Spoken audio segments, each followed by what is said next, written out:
पद का इतना लोभ हम नहीं समझ सकते कि ये केजरीवाल जी को शोभा देता है। हमारे यहाँ अपने देश का तो इतिहास है कि यहाँ जब किसी पे कोई आरोप लगता है तो वो सबसे पहले इस्तीफा देता है और जब तक आरोप के बाद से बरी नहीं हो जाए तब तक वो दायित्व नहीं लेते हैं। लाल बहादुर शास्त्री से लेकर के लाल कृष्ण आडवाणी तक, जब हमारे माननीय उप प्रधानमंत्री लाल कृष्ण आडवाणी का एक डायरी में नाम झूठा ही आया था, लेकिन उन्होंने तुरंत सभी पदों से इस्तीफा दिया, यहाँ तक कि सांसद से भी इस्तीफा दिया और उनने कोर्ट को फेस किया। कोर्ट से फेस होने के बाद ही डिसाइड हुआ कि उनको पार्टी का चुनाव लड़े और बाद में वो पदाधिकारी हुए।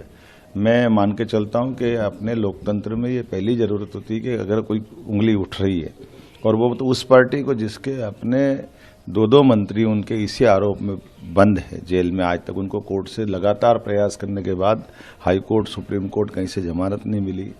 लगभग 21 उनके अलग अलग नेता इसी आरोप में बंद है और इसी शराब कांड के मामले में जब 9 बार उन पर संबंध गए और वो कोर्ट में गए हाई कोर्ट, और हाई कोर्ट में जाने के बाद भी जब हाई कोर्ट ने उनको रिलीफ नहीं दी तो ऐसे में स्वतः वो इस्तीफा दे करके अपने ऊपर लगे आरोप को पहले फेस करते और अपने को बरी होने के बाद वो अपनी सरकार चलाते।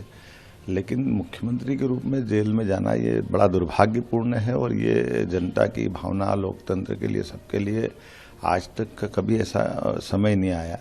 पद का इतना मोह, पद का इतना लोभ हम नहीं समझ सकते कि ये केजरीवाल जी को शोभा देता है। अभी भी मौका था, उनको तुरंत इस्तीफा देना चाहिए। अंदर से सरकार चलाएंगे। ये मजाक, ये पद का एक तरह से मद चढ़ रहा है कि वो पद को किसी हालत में मरे बंदर के बच्चों को बंदरिया चिपका के रखती है, उस तरह का भाव है। मैं समझ सकता हूँ, इससे उनको बाहर आना चाहिए और लोकतंत्र के लिए अपने आप को जब तक वो बरी न हो जाए सभी प्रकार के न्यायालय से, तब तक उनको इस सब बातों से दूर रहना चाहिए। अगर आप ये वीडियो YouTube पर देख रहे हैं तो हमारे चैनल को सब्सक्राइब करें और बेल आइकन को दबाना ना भूलें। अगर आप Facebook पर ये वीडियो देख रहे हैं तो हमारे पेज को लाइक करें।